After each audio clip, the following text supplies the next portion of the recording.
Actually, very, very simple. You got to imagine. You have to imagine as if the camera were a mirror running in front of Jenna.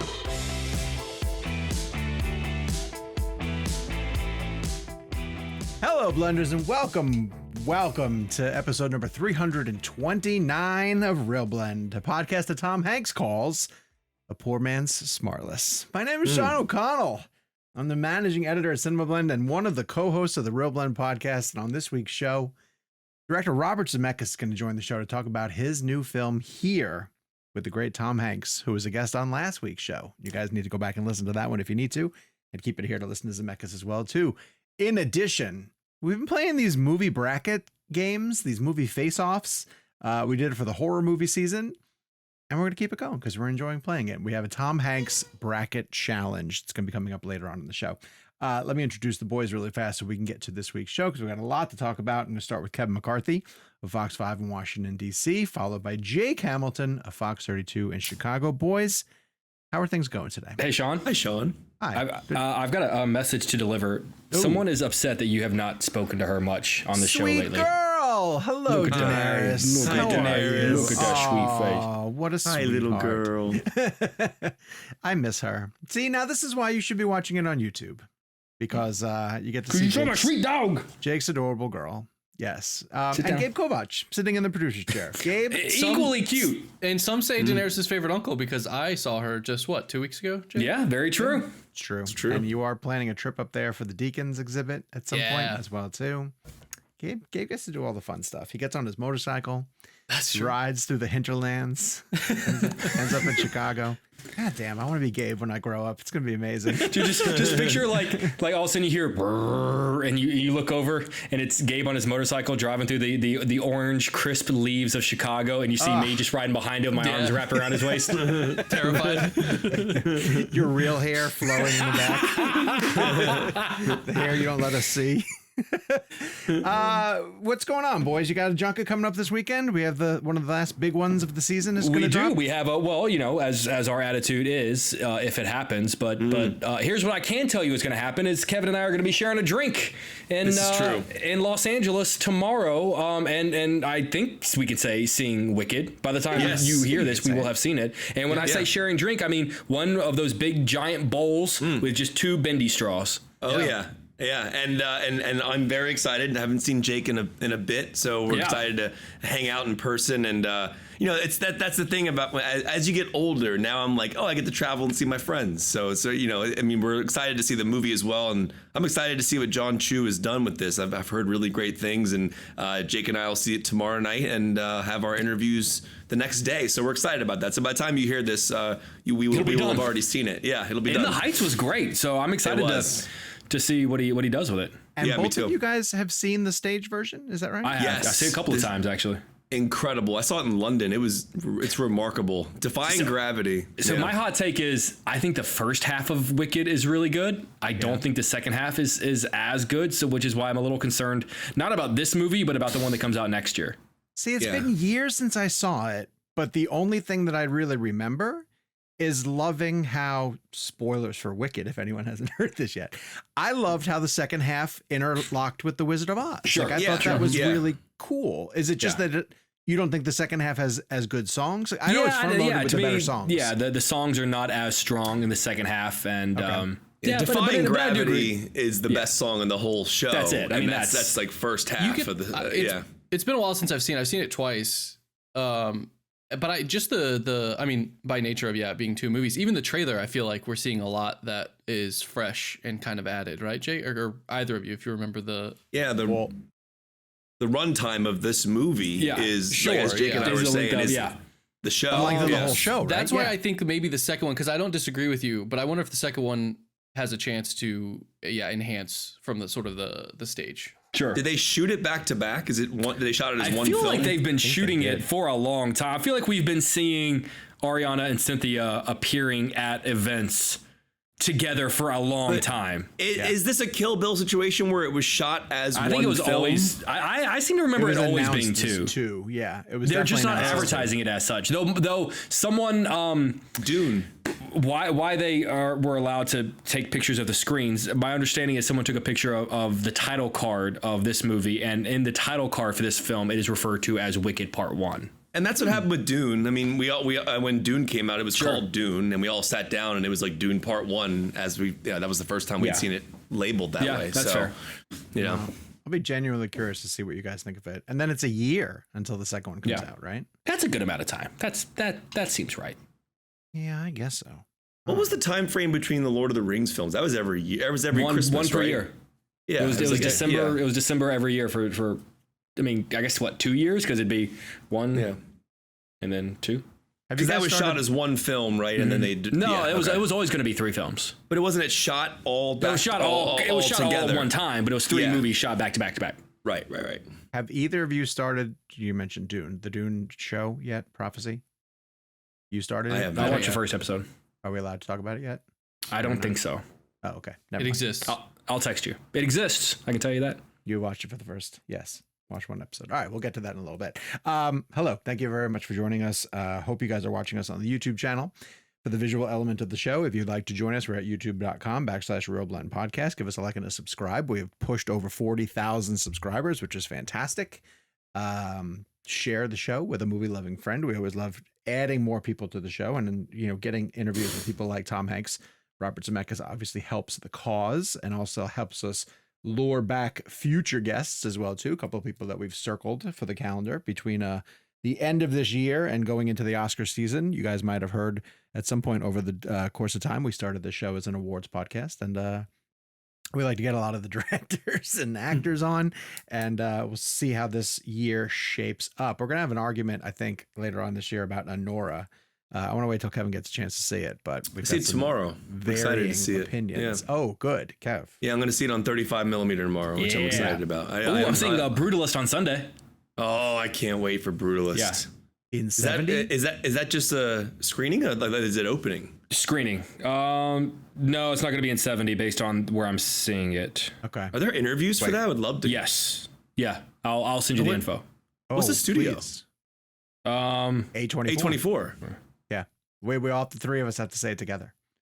Back at Ridley. A23? Yeah. We have the correct Ridley Scott. Yeah.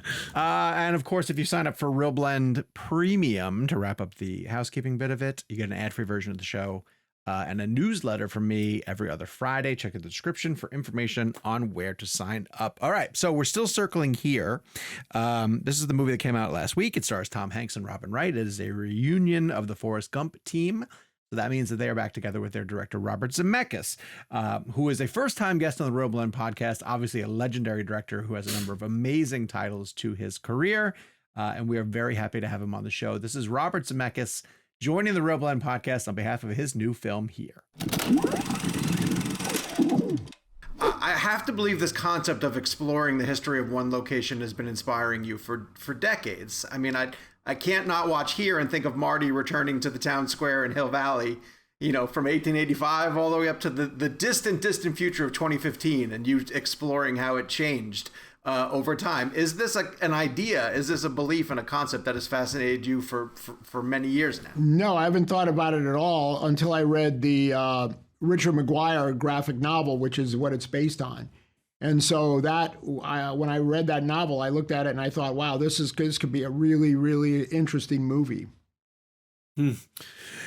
Zemeckis, Don Burgess, I think, is one of the greatest DPs of all time, and the logistics of the frame here are fascinating to me, and I'm just curious in terms of even sound design, how the logistics worked in the world where the actors were moving around, how aware they were of the camera being set.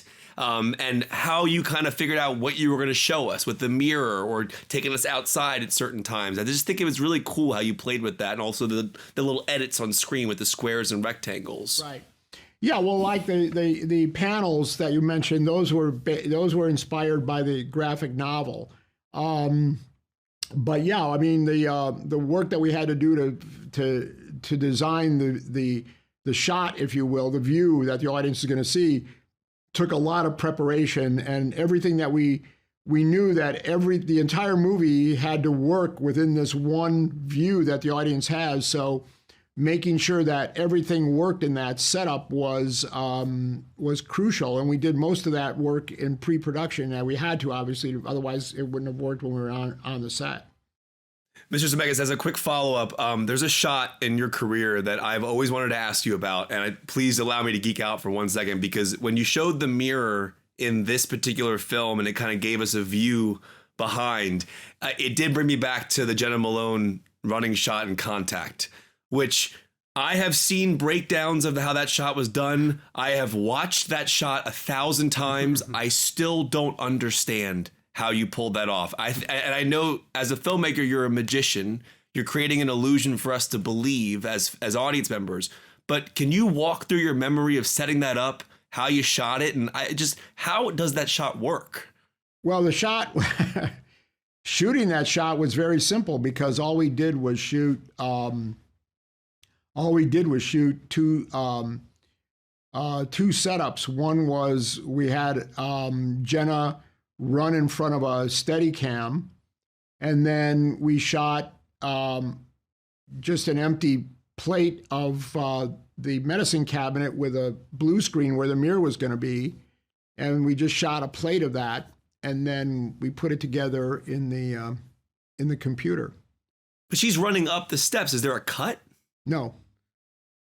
That's no. incredible. What? So there's no cut. But what happens is that the shot that she's running in morphs into the blue screen of the. So the Steadicam continues from her running up the stairs to that image coming out of the medicine cabinet. Very simple. Actually, very, very simple. You have to imagine as if the camera were a mirror running in front of Jenna. Okay. And then it turns out that the mirror is actually on the medicine cabinet. That's the simplest way to kind of wrap your head around it. Gotcha. I still don't understand. You and I spoke in Chicago a couple of days ago, and you told me a really great story about being in the middle of production on Forrest Gump. You guys were in the middle of shooting the Vietnam sequences when all of a sudden it was suggested to you, hey, we've got great weather. Can we shoot Forrest at Jenny's grave? And you guys pivoting and shooting that after lunch. And I want to sort of take that and expand on it. How much of being a director is being prepared to pivot like that and go with a completely different scene that you weren't prepared for at any given moment? And did you have to do that at all on the set of Here? Actually, it's very uncomfortable when you have to do that. I don't like it. I don't like doing that because I feel like I'm being thrown a curve and I'm not prepared.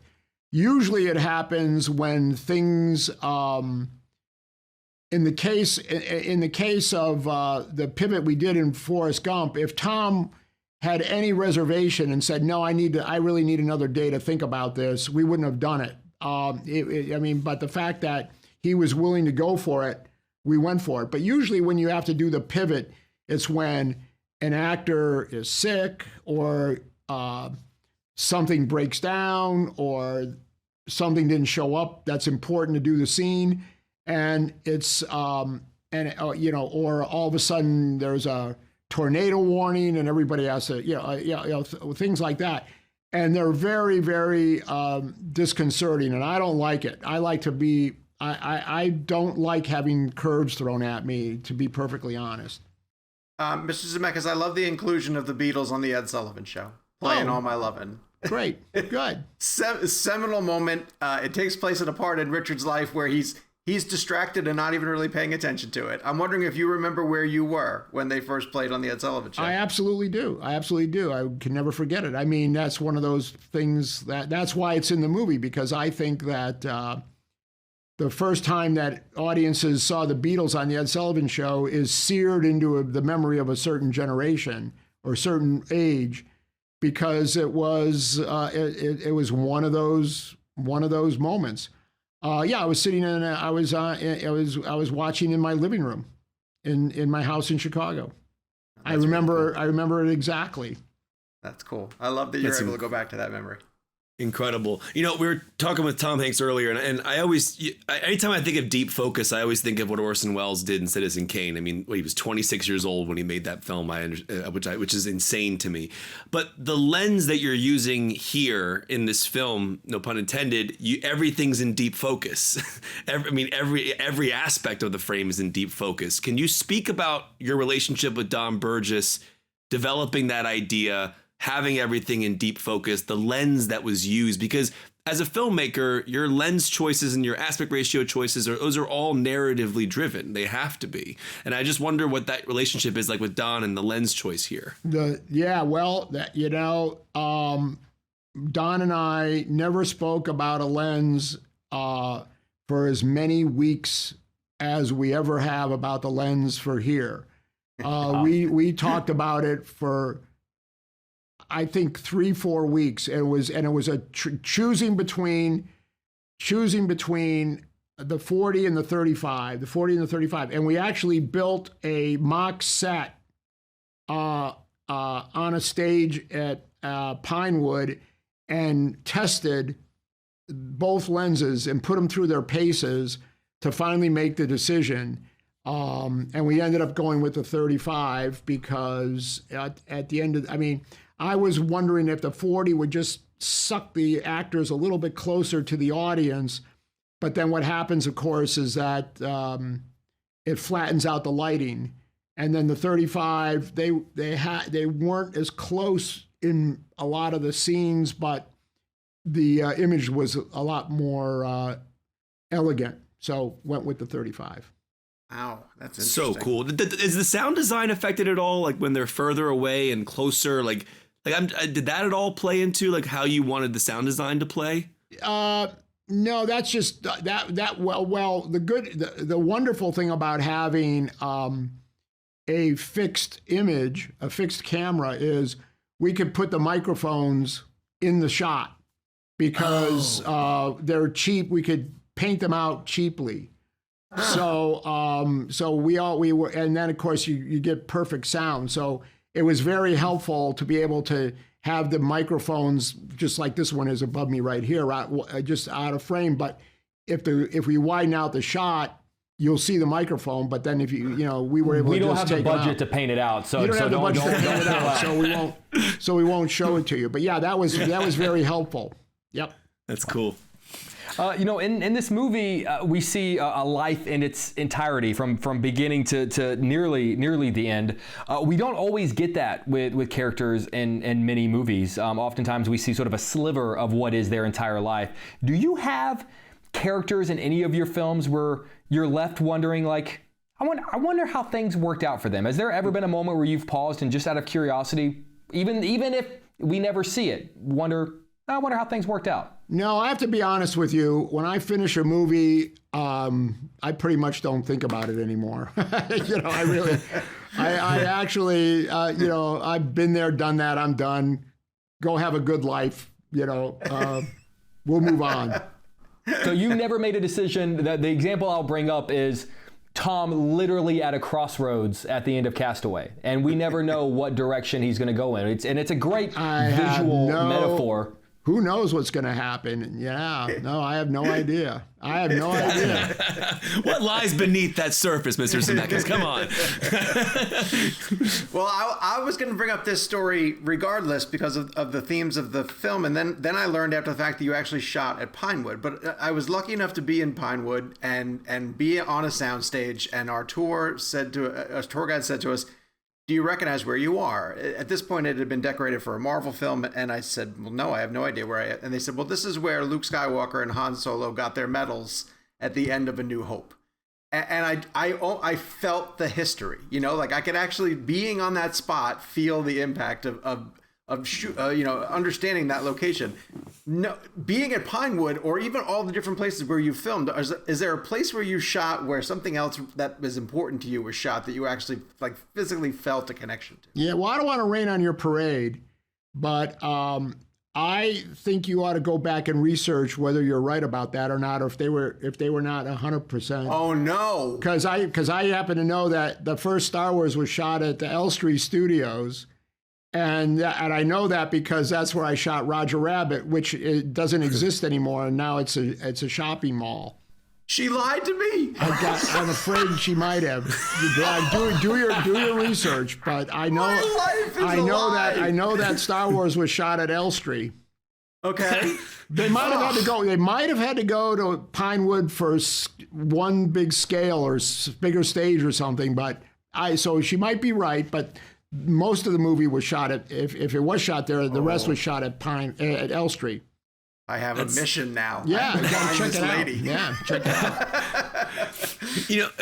The history of the films that you've made specifically, but Alan Silvestri, he's almost like one of your biggest characters in every one of your movies that we just don't see. And like Tom Hanks was talking a little bit earlier about like the music in Castaway, the limited music in Castaway, and then also the choice of when to use it, when not to use it. But Alan's work here is remarkable. I loved what he did on Ready Player One with the Zemeckis cube and everything like that. It was so cool. But I'm just curious, like, you have these frequent collaborators like Don Burgess, and when someone like Alan Silvestri, do you remember the first piece of music he ever wrote for you? Oh yeah, he wrote. Well, he didn't write it for me, but I do remember when I was doing Romancing the Stone, he just walked into my office at 20th Century Fox and said, "Hey, my agent heard through the grapevine that you're looking for a composer, and I just want to drop off this cassette."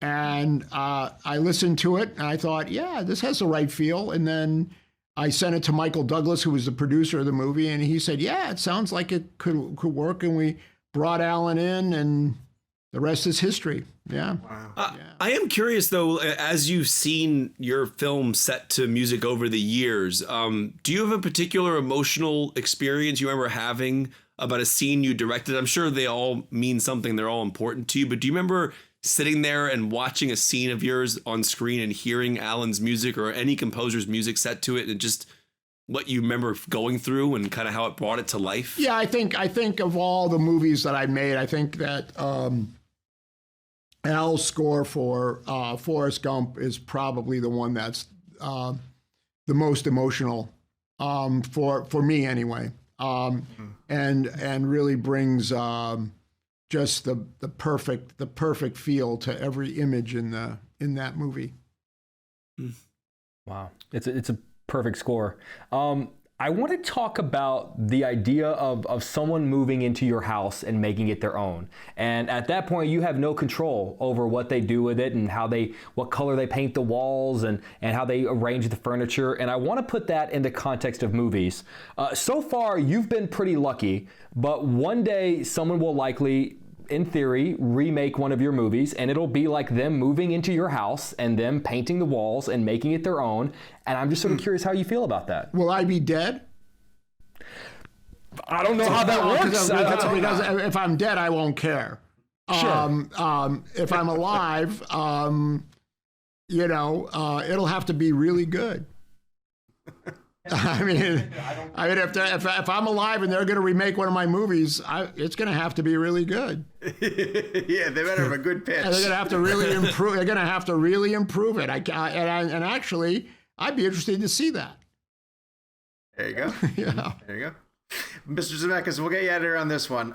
There's a line in here that struck me. I had to believe that you either received this advice at some point, or maybe you've even gone on to give it. Get a job where you get a suit. Get a job where you wear a suit. Yeah. Yeah. No, my father always told me that line. He was a carpenter. He was a construction worker. And he always said, I hope you get a job someday where you wear a suit. He always said that. So that's kind of where that one came from. Yeah. Oh, that's wonderful. Very nice. Well, thank you so much for your time, Mr. Zemeckis. We really appreciate having you on. By the way, I didn't pay attention to him. No, and we're so glad you didn't. I don't have a job. I have a job where I wear jeans and a sweatshirt. So. Thank you, Mr. Zemeckis. Thank you. Thank you. We have to thank our good friends at Sony for hooking us up with the Robert Zemeckis interview, and thank Robert Zemeckis, of course, for coming on the show. We have been having this conversation about how we handle discussing this interview because, you know, we're candid with you guys, and we love to pat ourselves on the back when we have a really good interview. And as you could tell, that one didn't quite go as well as we would have hoped. And that happens sometimes. We go in with what we think are incredible questions. We feel really confident in our approach, and we don't get quite the type of open and sprawling storytelling questions or answers that we want to get from a subject. And I think if you guys watch that interview, you can see that we were trying, you know, we were bouncing ideas off of him. I knew, Jake, that it was going to go sour with my very first question, because I was really proud of that connection. It was a great connection. Yeah. I remember, because Sean and I saw it, I think, on the same day. And Kevin, I think you saw it a day after us. We're talking about the movie here. And Sean had called me with that connection of like, hey, this is a thing that Zemeckis has touched on before when you think about showing the same locations over the course of time throughout the Back to the Future trilogy. And I said over the phone at that time, dude, you gotta lead with that, man. Either because that's either gonna get one of two reactions. Either it's gonna get him going, "Oh my God, I never thought about that. That's brilliant, really interesting," or he's gonna go, "You're absolutely right. That's you're 100% right." You know. But here's what I'll say: is that in all the conversations I've seen about the movie here, both before we did that interview and since, I still have not seen anyone else make that connection or bring that up. Right. So yeah, I agree with you. The moment that he was not enamored with that connection and in fact kind of dismissive, kind of shut it down, and it was not open to the possibility that maybe it was something he hadn't thought of. I was a little concerned about the direction the rest of the interview was going to go. And I was sitting there as you were asking and going, and I had, you know, we had exchanged our questions over email, and I was like, oh, I can't wait. What is his response going to be to this? I'm really interested in knowing, because it is a really interesting connection. And sometimes, you know, like, I don't know if you guys remember last week when we recorded the show, I was just about to interview Mikey Madison, and I was so excited to ask her a question about how she has 3 massive scenes that take place in the living room. Yeah. And kind of the same thing. Like, I really thought either I was going to get like, oh my God, that's really interesting, I didn't think about that, or like really have her go through. I got kind of a very similar thing. Like, oh no, like I didn't think about that. Like, okay. Yeah. And that was it. There's nothing worse than that in an interview setting, right? Like because you think you have something unique. Yeah. I'd rather a combative pushback, you know, or something that can engage a conversation. But when it's just, oh no, I never really thought about that. Well, can you think about it now? I got time. Now that we've put it out there, aren't you interested in that connection? It's a fascinating connection. It was like, I remember with Mikey Madison for Scream 5, I don't remember if I asked her this on camera or not, but like the idea of her characters being killed by a flamethrower in both Hollywood and that, which was just a crazy coincidence. But like even something like that, you can run with it. Like, I don't remember what her response was to that, so I can't say that now. But I mean, those things, if the actor or the filmmaker hasn't thought about it, the least you can do is, at least just try and run with it a bit and go, oh, well, you're right. That is an interesting thing. I think Robert Zemeckis is probably just, in my opinion, probably just tired of talking about Back to the Future. But at the same time, I worried about that. But it's not. But that shouldn't be. You're promoting a film. Your job is to promote your movie, and it is actually a relevant connection. Sure. It is. Yeah, I thought so. Well, but regardless, not even that question. Like other things that we swung at, and then Jake and I kind of talked after the fact of like, did a breakdown analysis of like what did we do? Did we miss with that one? But the one that we landed on that just made me laugh so hard was him shooting me down with the Star Wars story, because I can't change my memory. Like I was on the set of Pinewood, and the woman who was taking us around set this was back for Thor: The Dark World, and it was literally the Asgardian throne with the ship through it, and she was like, "This is where they shot the end of Star Wars." When I brought that up, and Zemeckis was like, "Oh, wait, let me tell you." No, it isn't. You dumbass. Fantastic.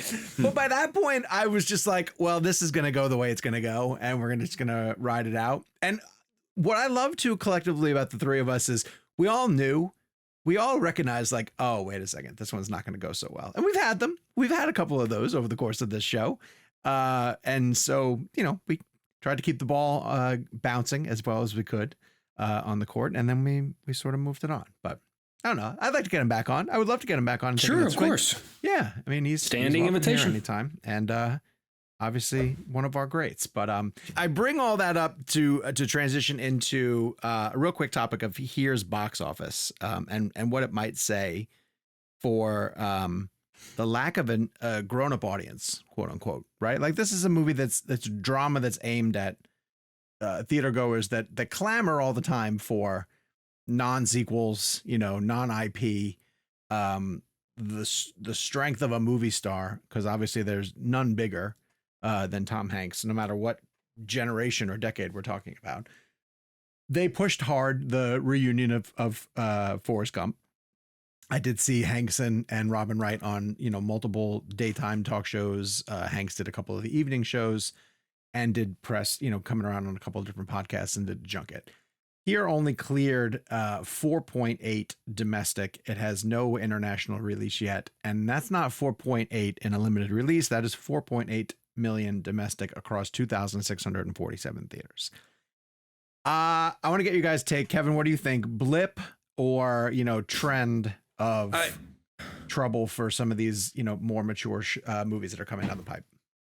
I'll be honest. I mean, like, I think we're in a time period now where there's really no predictability as to what's going to happen, because we have so many different options, and there's different genres that people think aren't going to do well. Like, correct me if I'm wrong, outside of, like, was it Anyone But You, the romantic comedy genre hasn't really been a huge success recently. Here feels like a movie that you maybe like would have been successful in the 90s or early 2000s, I think, at the kind of that peak of Tom Hanks's, career in that sense. But I don't know. It's so hard to explain or try to understand why things do well and why things don't do well. When you look at Terrifier 3, which was a micro budget horror film, which is going to cross 65 million worldwide. You had Art the Clown closing the NASDAQ closing bell recently. So you can't really, it's insane to think about it, but a movie starring Tom Hanks and Robin Wright, directed by the director of Forrest Gump, reuniting the two actors from one of the most important films in the cinema history. I don't really know. And then you have then we have a whole discussion months and months and months ago about superhero fatigue. And then Deadpool Wolverine comes out and makes $1.3 billion at the box office. So what is the X factor? And it's an interesting conversation. In a couple of weeks, we're going to have Wicked and Gladiator 2, which I think is going to be a very healthy box office. Both of them seem to have incredible tracking. Franchise films. Without a doubt. And sequels and an IP. It's an interesting thing, but then you do have then you have these films that are doing well that you wouldn't think would do well. Long Legs made over $100 million for Neon. The Substance, I think, crossed somewhere around 50 million or 55 million. That's a film from the Mubi studio. I'm curious to see what Heretic does, which is an A24 film, The Brutalist and things like that. But I don't know. I don't really know anymore how to predict these things. I think it's easy to at this point after the first weekend to go, oh, I think that 2 + 2 = 4 here. Like, I think it's easy to kind of put anything together and say that's why.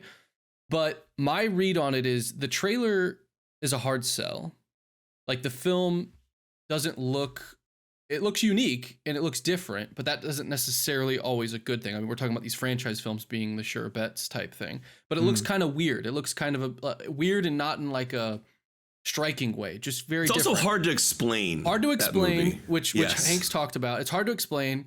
And Zemeckis weird is not like mass appeal weird always. You know what I mean? And I think when you couple that with Rotten Tomato scores and everything, and I don't think the audience always, obviously, sometimes the audience totally, retaliates against a Rotten Tomato score. But I think when you have a trailer that is a hard sell, hard to explain, and just not, is kind of like, okay, I'm not sure how to feel about that for the average audience, and it gets a 33 out the gate. I think these days there's so much to spend your time doing that it's really hard to get an audience motivated for this type of film to begin with no buzz around it. You know what I mean? Like, it's hard to do. Here's the other thing. The third Venom film is at $316 million worldwide. Yeah. I mean, and I guess I say that $1 billion. Right. I say that because like, yeah, what is the marketplace look like right now? Like, I mean, I'm surprised Venom did that well, but it's a lot of it's international. Like, and we know that a lot of these films sometimes it hasn't crossed 100 million domestically. Right. It's like 220 Venom is international. inherently fun. Like, it's also weird, but it's like a fun weird. Like, it's a weird that you watch and you're like, I got to see this silly horse scene. You know what I mean? Here's the thing though. Here's what Zemeckis used to amount to, I think. Castaway opened to 28 million the year it came out. Adjust for inflation, it's got to be higher than that. Sure. Flight opened to 24 million. He was always kind of in that ballpark, right? Like this is a steep drop for what used to be a Zemeckis drama. And I don't really know, Jake, do you think that he was ever a name that people went to go see the new Robert Zemeckis movie? Or like with Flight, it was because Denzel Washington was in it. With Castaway, it was more of a Tom Hanks sell. Yeah, he always had pretty splashy vehicles, and Flight was a pretty striking. I don't know if you guys remember that campaign was all about the plane crash. Yeah, you know, it was, and What Lies Beneath was a big summer movie at a time where Harrison Ford and Michelle Pfeiffer were still opening big movies. Castaway, just the general concept, Tom Hanks on an island, it sells itself. I think the problem with Here is that the audience for a movie like Here is not an audience that goes to the movies often, and it's not an audience that goes to the movies on opening weekend. So when you have a movie that is getting kind of ripped apart, I think a lot of the older audience members will go, well, we don't go to the movies very often, and it's supposedly not very good.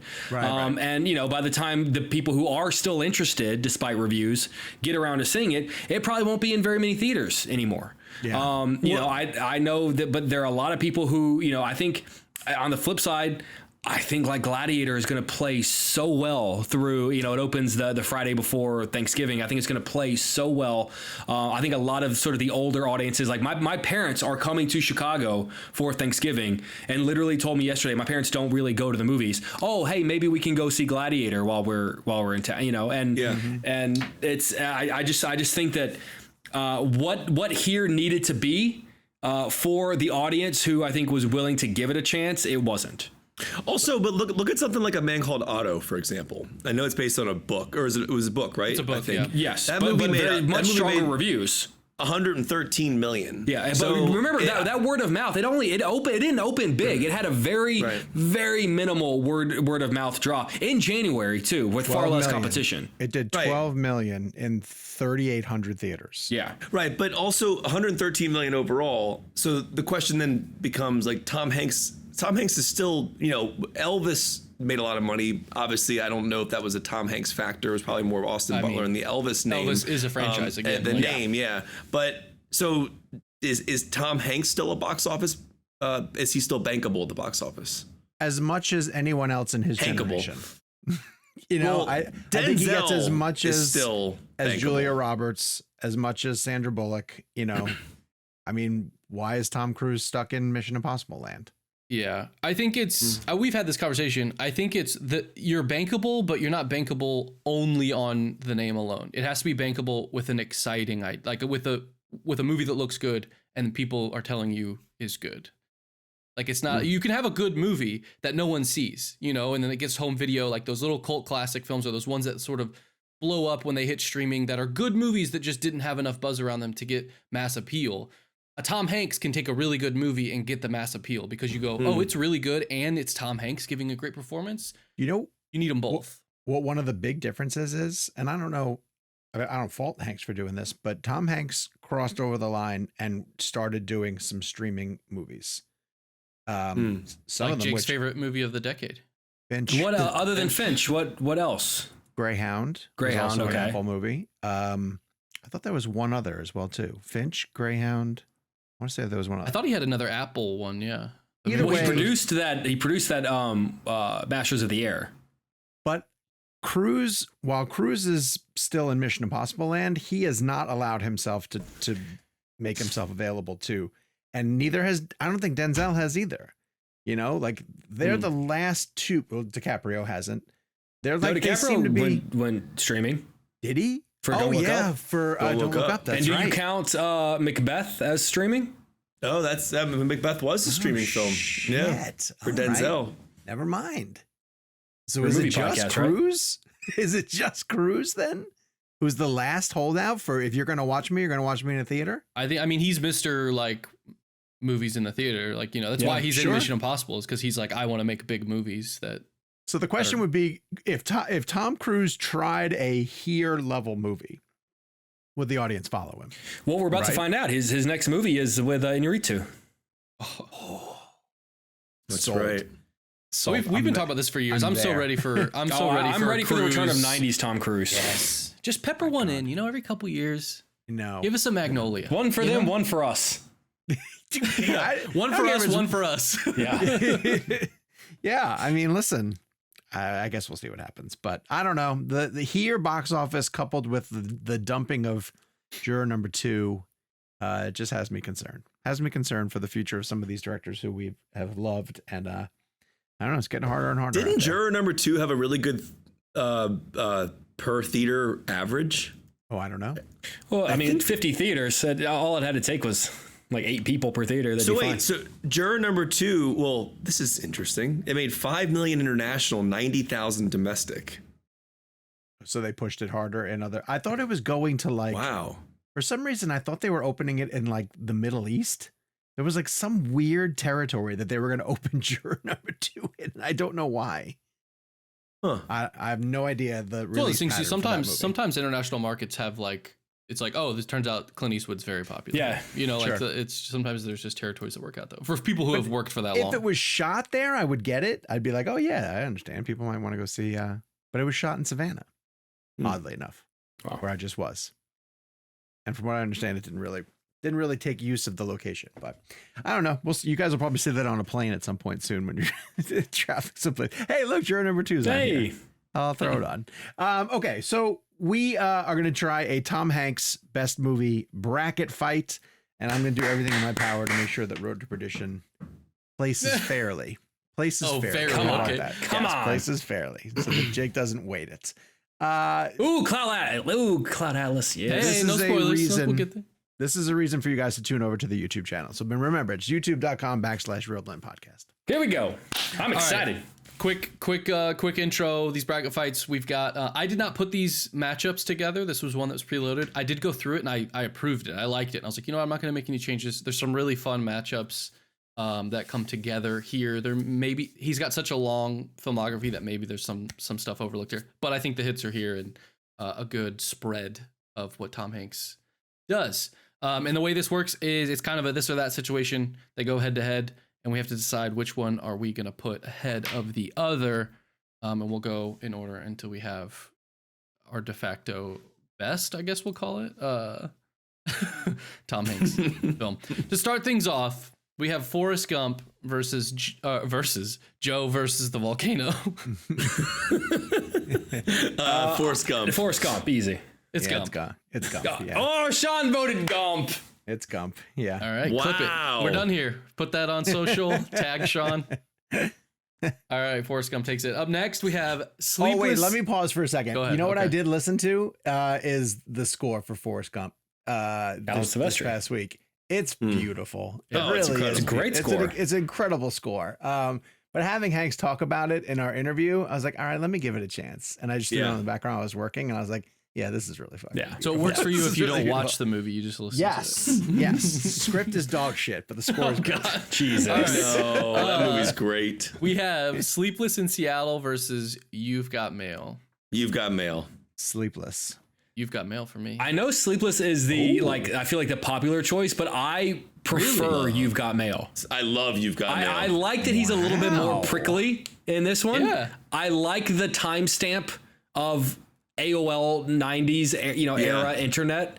It feels like such a moment in time. I mean, again, it's one of those cliches that film critics love to use, but it really is one of those like, oh, they don't make movies like that anymore. That's funny. I think of You've Got Mail as the bigger classic, but really, so I always I always thought Sleepless in Seattle was the more well-respected one. Interesting. And You've Got Mail kind of rode the coattails. Yeah. And just lived on the fumes of Sleepless in Seattle. But I prefer You've Got Mail. same.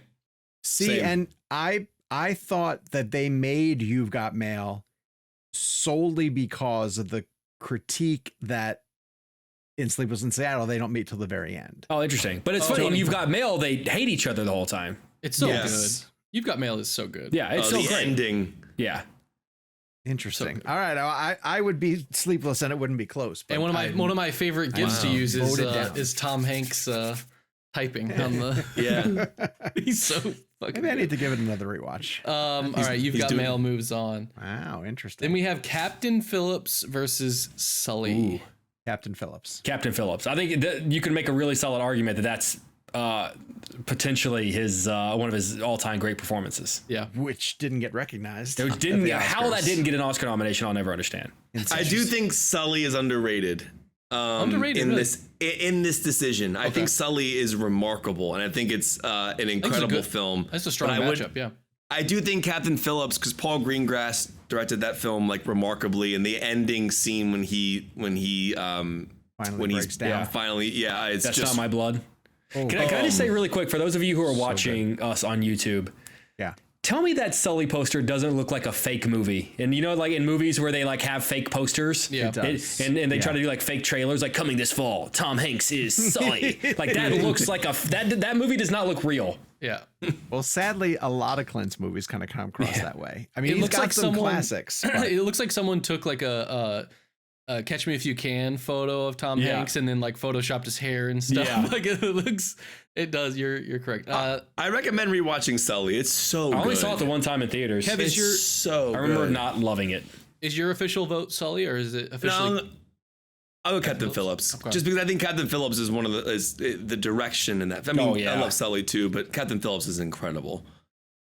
Captain Phillips moves on. Next, we have Castaway versus Charlie Wilson's War.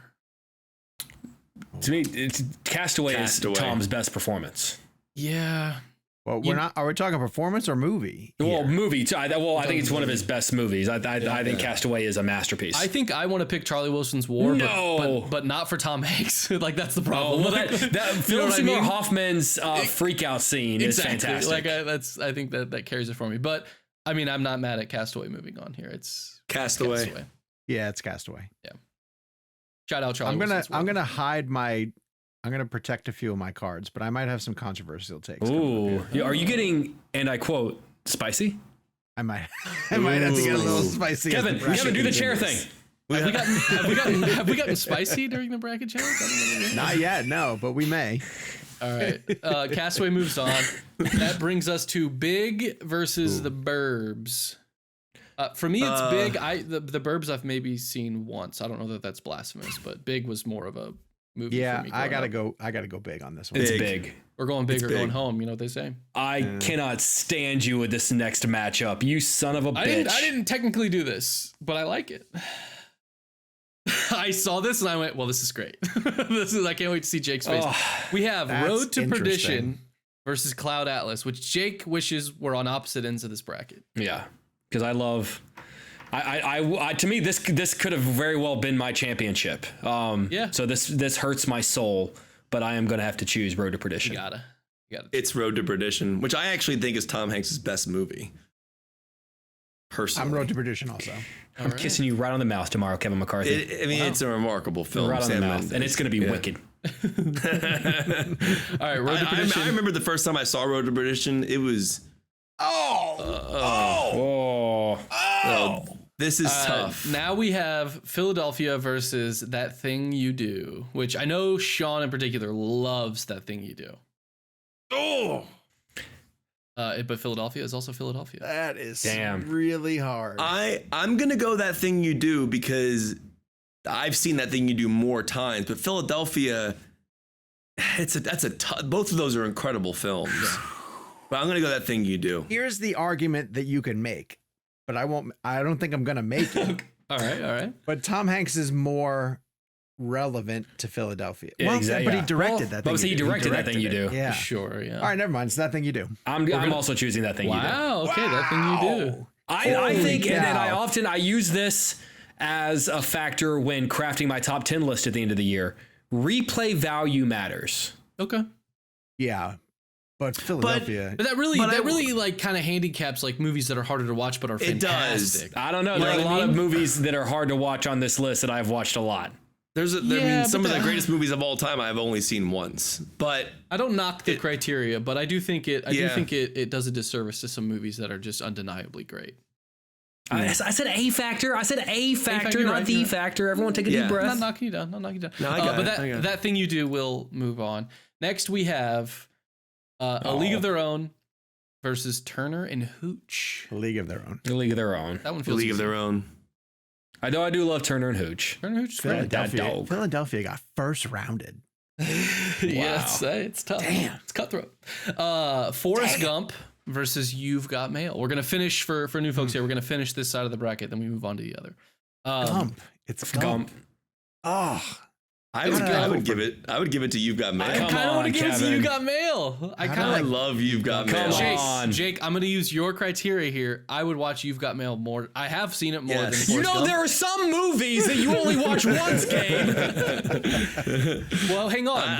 That puts us at a tie. If Kevin, are you locking in? No, I'm very much not willing to budge. I'm okay with Gump moving forward, but I do prefer You've Got Mail. Yeah, I would. I'm closer to Sean in that I respect Forrest Gump. I don't mind watching Forrest Gump. It's not a movie that I ever am craving to watch. Wait, Sean, you put Gump over You've Got Mail? I don't think You've Got Mail is that good. I'm not a big fan. Would you have put Sleepless? Would you have put Sleepless over Gump? I would have put Sleepless over Gump. Interesting. Yeah. Too bad. I would. All right, Forrest Gump continues on, which is totally fine. Next we have Captain Phillips versus Castaway. Wow. For me, it's Castaway. Yes. Gotta go Castaway. Castaway for me. Castaway's Which is a tough law because Captain Phillips is great. Yeah, it's Castaway. But Castaway is Castaway's an all-timer. All-timer. Those blue eyes.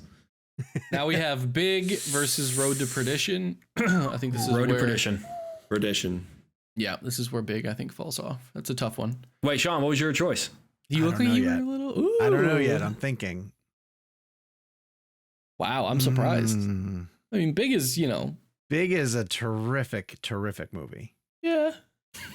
All right, Road to Perdition. Road to Perdition. Yeah, I mean, it's Road to about. Perdition. It is Road to Perdition, I know. That Thing You Do versus A League of Their Own. Oh, that's hard. That Thing You Do really for me. hard. Still doing That Thing You Do. That Thing You Do. I'm going to League of Their Own. I'm going That Thing You Do. But A League of Their Own... I'm not mad about it, but I think I like Hanks in A League of Their Own more. That's fair. If Hanks was only playing the part of the manager and he hadn't directed it, I'd be willing to get off That Thing You Do bandwagon. Yeah. But because he directed it, it's so embedded with his DNA. Yeah. All right, That Thing You Do is moving on. I'm not mad about that. And then that brings us to Forrest Gump versus Castaway, which is amazing matchup. Great matchup. Amazing matchup. I mean, Zemeckis Hanks versus Zemeckis Hanks. Yeah, I would give it to Castaway. Yeah, for me, it's Castaway. Castaway. Yeah. Wow. Yes. Goodbye, Forrest Gump. Okay, there you go. All right, movie come on. Road to Perdition. Here for me, it's That Thing You Do. It's Road to Perdition. Road to Perdition. Road to Perdition. Okay. Hey, that great run for that. I'm happy to be right. Great run, That Thing You Do. I love That Thing You Do. Castaway versus Road to Perdition. Perdition. For me, it's Perdition. For me, it's Perdition. Wow. Sean? It's Castaway. I think Castaway is a flawless movie. Interesting. So is Road to Perdition. Yeah. I honestly can't think of the last time I've sat down and watched Road to Perdition. I would urge you to. Yeah, well, it's amazing. I know you're like enamored with it. Oh no, but take Conrad L. Hall's Oscar-winning cinematography, the last on-screen performance by Paul Newman, Daniel Craig before he was in anybody, an unrecognizable Jude Law, Thomas Newman's score that should have won the Oscar. Like Superman plays the Jude kid, Law's best movie. But Castaway is an impossible movie. I'm not arguing against Castaway. Hey, it's a Final Four. You can't make that movie. Like what film allows you to put a pause in production long enough for the director to Bobby Z does shoot another movie? That's what Bobby Z does for you. Think about Hank saying goodbye to Wilson as he swims. Oh, dude, trust me. That's incredible. One of my. Is there a better that score? scene? Is that's Alan Silvestri, right? That score. I think so. Yeah, when Wilson floats away. Sean, I don't think this is like a landslide. I think Here's the thing. Two great movies. If you guys had gone Castaway, I mean, look, my vote was always going to be Road to Perdition, but I would have been like, okay, all right. Okay. All right. It's not like Charlie Wilson's War beating Road to Perdition. If it had been Castaway. All right. Well, I am emphatically Castaway. Road to Perdition makes the final. Yes, that's what I'm talking about. Will it go up against next? Hey, for the record, wait, I guess we have to say what the matchup is, because for people that aren't watching. I will say these were a little like, I was like, well, okay, I guess you include them. They're very popular. This is an easy one. Saving Private Ryan versus Angels and Demons. Saving Private Ryan. That being said, Angels and Demons is the best of that not great Robert Ludlum trilogy. Yes. Langdon? Robert Langdon? Robert Langdon. Robert Langdon. Where'd I get Robert Langdon from? Definitely Saving Private Ryan. What was the third one? Ludlum is Inferno. Inferno, that's right. Yeah. But Angels and Demons is actually fun. Saving Private Ryan. Talk bad about Inferno because Sean did the junket. Yeah. Yes, I did. I mean, I feel I did like the Angels and Demons junket in Rome. There you go. I feel like if you're in a movie that's going to be could be in the final of a Spielberg bracket. Yeah. It's moving on. Yeah, that's a good point. I mean, Vin Diesel's in it. Speaking of, we have Bridge of Spies versus The Post. The Post. I love both of these movies actually, but for me it's The Post. I would say Bridge of Spies. All right, not bad. It's 3-1 for The Post, but okay, good movies. You guys remember Mark Rylance? Oh yeah, Academy Award winner, Mark Rylance, who beat Sylvester Stallone. God, he was on a run for a little while there. Yeah. Apollo 13 versus The Terminal. Apollo 13. Okay, for the record, I love The Terminal. The Terminal, more fun than it even should be. It's a good, great John Williams score. Yeah. But yeah, Apollo 13. Hanks is the only actor that could do The Terminal. Like it's one of those performances that you're like, yeah, this has to be Hanks. I'm gonna go with Apollo 13. Apollo 13 though, yeah, for sure. Apollo 13. Yeah, that's I think I've talked about this with you guys recently. Apollo 13 is just it's a perfect movie. Yeah, it really is. Perfect film. Yeah. How many? I mean, Mike, this really does make you realize how many amazing films he has. Oh, it's borderline ridiculous. It is ridiculous. It is ridiculous. It's ridiculous. Next we have Catch Me If You Can versus The Da Vinci Code. Catch Me If You Can. Catch Me If You Can. Yeah. Catch Me If You Can. Yeah. Which I think, I mean, the fact that Catch Me If You Can is underrated Spielberg is insane. Yeah. Mm-hmm. It's so good. Mm-hmm. And Christopher Walken. It almost just seemed like a lark. That's why they didn't put him in the poster. Kev. Because he's walking. You know what? I don't know if you were if you guys were following the Oscar race much that year, but Walken got very close to winning the Oscar. Sorry, bro. I missed a joke. That's pretty good. Thank you. I said that's why they didn't put him in the poster, Jake. Because he's Christopher Walken. We're running. I gotta hate this show. Catch you if you can. As a visual joke. All right, now we have Toy Story versus Toy Story 4. Toy Story 1. Toy Story 1. It was funny because I actually feel like 3 would have been a bigger challenger. Well, if you did look ahead, 3, let's move on. We're not allowed to look ahead. Now we interesting. have Toy Story 2 versus Toy Story 3. 3. 2. Yeah. 2. You say 2? 2 is a much better movie. I think 2 is better than 1.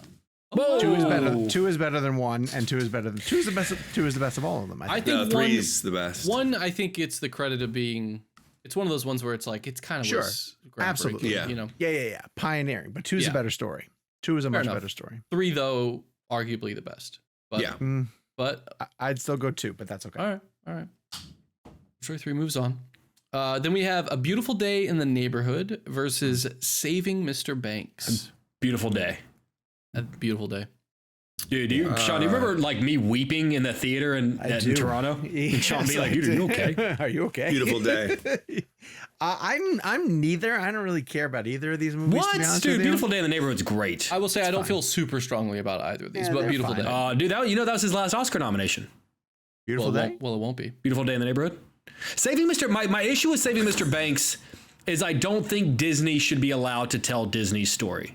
Fair enough. It felt a little it felt a little safe. Like him, stamping out the cigarette when she walked in and be like, "Oh, I can't let the kids see me." Like that felt like Disney being a little too controlling of the image. Beautiful day. Beautiful day. All right. Beautiful Day moves on.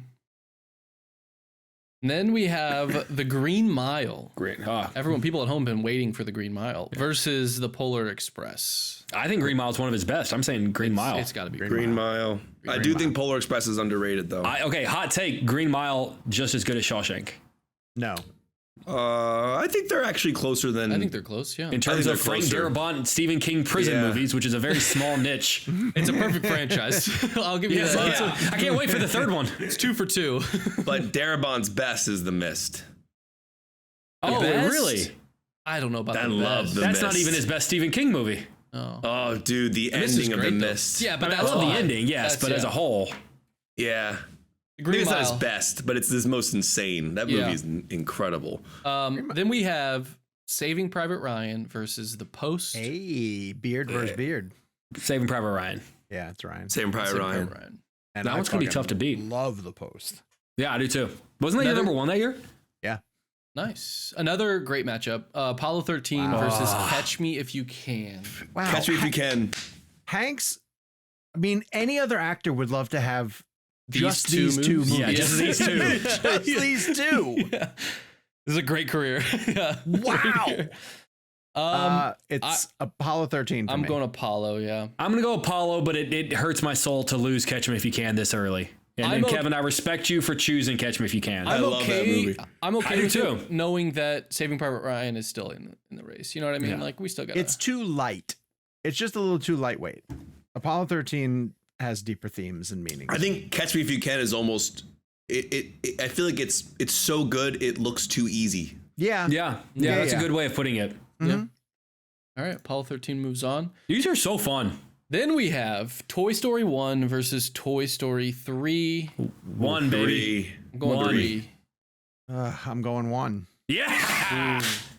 What are we doing a tie? All right, so we're tied. Let's have a quick discussion about if anyone's willing to shift. Anyone I'm like okay that? with 1 moving forward. I just think 3's my favorite, but 1 is extraordinary. I mean, honestly, yeah, neither of these are a hill I'm gonna die on. Yeah. All right, we'll take 1. I give it to the Just for being a pioneer. one that started it all, and it's still good.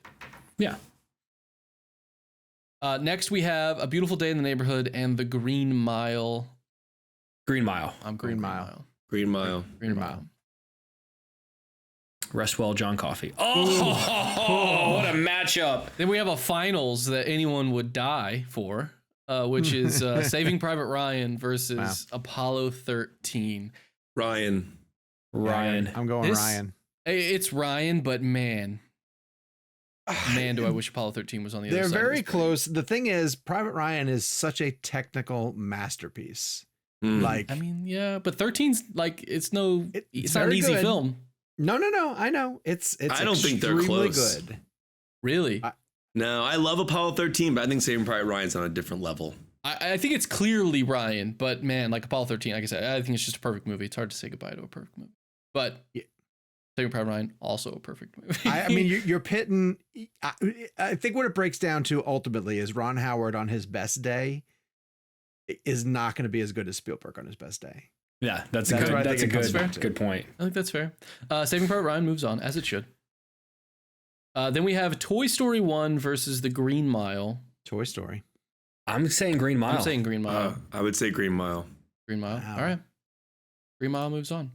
Green That Mile's a means the little hokey. quarterfinal here is Saving Private Ryan versus The Green Mile. Ryan. Ryan, yeah. It's Ryan. Oh, man. All right. Oh, to boy. recap, Oh, our boy. quarterfinals were Saving Private Ryan and The Green Mile versus Castaway and The Road to Perdition. Green Oh, Mile does no. not belong in that. That's a 12 seed. Saving Come Private on, Ryan. Run. Saving Private Ryan. I will say it was on the weaker side of the bracket. I will give it that. Yeah. Saving Private Ryan moves on to the final, which brings us to Road to Perdition versus Saving Private Ryan. I mean, what if we just said, thanks for listening. We'll see you next week. And Tom Hanks gets 2 movies. I think Perdition is Hanks's best performance, but I would have to give it to Ryan. I can't not give it to Ryan. I'm so leaning to Saving Private Ryan. I mean, it's a hard one. This is a finals for the ages. Jake? I'm going Perdition. You have to. All right, Sean. It's a lot of pressure. This is insane. You can think on it. See, that's funny because I would have thought Sean would have been the first person to say Saving Private Ryan. No, because here's the thing. I think that the middle of Saving Private Ryan wanders around a bit. I don't think it's as tight of a story. I think it has outstanding aspects to it. But Road to Perdition, I can at least argue, is a wonderful story from start to finish. That's the only thing that's kind of keeping me from going full throttle into Saving Private Ryan. Because right now I think technically they are matched up side by side. I mean, it's Sam Mendes at his best, and it really is. Spielberg at one of his best. Are we going to say Sam Mendes at his best? No, but this also isn't Sam Mendes versus Steven Spielberg. But you're talking like the supporting cast in Road to Perdition to me outweighs the supporting cast in Saving Private Ryan. Really? Oh, see, I can't. Oh yeah. I think they're Jude Law, Daniel Craig. Yeah, those are heavy hitters, but I feel like come on, Vin Diesel. No, that's a funny thing. But Vin Diesel's great. Vin Diesel's great. Like all the smaller players, most of them are much smaller than the supporting cast in Road to Perdition as far as like stardom and names, and they're all fantastic. Okay, I'm gonna make an argument. Road to Perdition is better because of Tom Hanks than Saving Private Ryan is because of Tom Hanks. Hanks is the lead of Saving Private Ryan too. He's the lead of Road to Perdition. I know he's the lead of both. But it's tough. If I sat down to watch a movie at any given time and you put these two movies in front of me, I'm choosing Road to Perdition.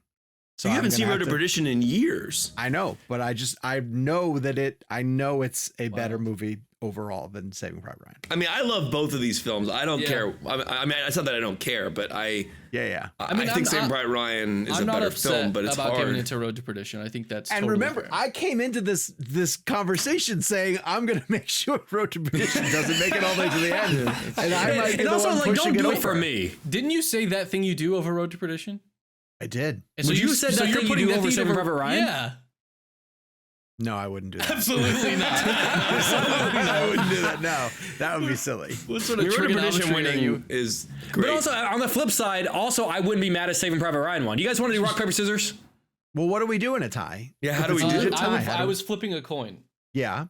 Okay, let's do that. I hate to see this come down to a coin flip, but these two movies kind of are. I think it's I think they both deserve a chance decision here because they're both 10 out of 10s. I'm on the edge of my seat. All right. So what I'm going to do? Are you doing a digital coin flip? I'm just going to do a random number generator 1 through 10. Even goes to Saving Private Ryan. Odd goes to Road to Perdition. Okay. Even Ryan, odd Perdition. Okay.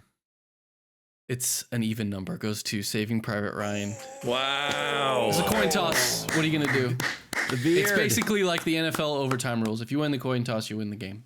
So unlike the Oscars, Saving Private Ryan won big. Yes, it did. Yeah, finally. Yeah, we got to give it Best Picture after all these years. Fantastic. Wow.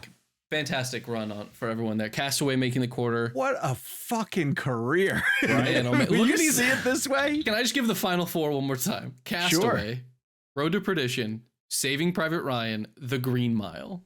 Wow. Jeez. Amazing. I would love to have seen Catch Me If You Can in that 4. I mean, I think if Catch Me If You Can was put down where Toy Story is, like if we had one Toy Story matchup instead of 2, I think Catch Me If You Can could outpace The Green Mile. Green Mile. I think it would have. Yeah, I think it would have. I would have liked to have seen Cloud Atlas go further. I think similarly. And by further, I mean make any move at all. Same with Philadelphia. Please go back and rewatch Philadelphia. That's tough. That movie's incredible. That's tough. What would you do for Saving Private Ryan versus Philadelphia, Sean? I still think I'd have to go Ryan. Yeah. What do you think Tom would have chosen? Ryan. Larry Crown. Larry Crown wasn't on the Finch. Finch. Guys, we got to start over. I do think. Do you think he would choose Ryan over Perdition? I think he would. No, I think he'd choose Perdition. Yeah. I think Perdition is really special. Think about how special that is, like who he was working with. Yeah. Yeah. I mean, the But Paul Newman of it all is veterans like, are such an important part of who he is as a person. true. That's fair. Yeah, true. I mean, if you look at his whole World War II, limited series stuff. How many movies has he made with Spielberg? Saving Private 6. Ryan, The Post, Catch Bridge Me of If You Can. Spies, The Terminal, Catch Me If You Can. Catch Me If You Can. I feel like there's one more we're missing. Is it only 5? 5. I'm seeing 5. Okay. EFG. Ryan, Catch Me If You Can, Yeah. Terminal, Bridge of Spies, The Post. And then, of course, they did Band of Brothers, The Pacific, and Masters of the Air together. Wow. Yeah. And Spielberg's a producer on Road to Perdition, I think. Oh my God. That's probably right. Ryan is just that Yeah, I know. opening scene. What was it at Elvis that Hanks told a story about Saving Private Ryan where he like saw the scene of like them like dragging the guy that got like his arm blown off, and he's like I went up to like where like the break, and he's like, guys, we're really making something out there. Yeah. Like, he's like, Didn't really they shoot doing that it. linear? Didn't they shoot it linearly? Is what he said. I think at least the beach scene. Yeah, I think he said the Yeah. beach scene was all shot in a row. Crazy. And now I still have a visual of us walking from the hospitality to that room, and I remember we were like, we didn't have a ton of his older stuff baked into the conversation, and it just like, and when that story came out, I was just like, okay, this is exactly what I was hoping for. Well, and that's what we were talking about last week. I've always heard that he doesn't love when reporters only want to talk about the old stuff. But I feel like one thing that we've discovered about him is he'll get you there. Mm-hmm. He'll get you to the things you want to talk about. But you gotta. Well, to quote Saving Private Ryan, you have to earn this. Yeah. Yep. I was trying to think of a good story from this last time that he was on. I know that he came back around to. I mean, I still love the story of the lady hanging out the window, shaking the sheet. Yeah. Oh, that was so cool on cool. the set. Yeah. I mean, it's the way he thinks about movies. It's the way he thinks about the industry. Yeah. It's the way he thinks about being a part of all of these classics. It's He's a movie fan. And there's a handful of movies that he's part of that we couldn't even get onto this list. Like Finch. Like Finch. Yeah, Exactly. I will say an underrated movie that's not on here is Money Pit, which I think is That was Love one the that I was Money gonna say is like hilarious. Love the Money Pit. Or Splash. Splash. could have made a Flash. run. Yeah. Oh my God. Flash. I would have replaced The Burbs with Money Pit personally Love Money Pit for movies that I watch and rewatch. Burbs just Money Also Pit is Finch. so funny. All right, call to action. Let us Forget know about your Finch. favorite Tom Hanks movie. Which one would you have put at the top of the bracket? If you want to do a final four, drop in the comments down below. Yeah. In the meantime, follow us on social media. We'll be back with the show next week. We are at Jake's Takes, at Kevin McCarthy TV, at Sean_O'Connell, at Gabe Kovac. The show is at ReelBlend. We'll be back soon with another episode. And is it a review of Gladiator 2? When is that movie coming out? 22nd. 22nd. But it opens in the UK next week. So do we review it next week? No, sorry UK fans, but I think we got to go with the domestic release. Just Gotta looking, wait till I I look at the see numbers. it. I see where people listen. UK, they're up there, but most of our listeners are gonna not be able to see it yet. Gabe and I got to be like the normies and watch it the week of. Lame. I don't know I that know. I think that's right. Yeah, I don't think I have a. All right, well, until next week. Finch. Night, bitch. Dunkirk.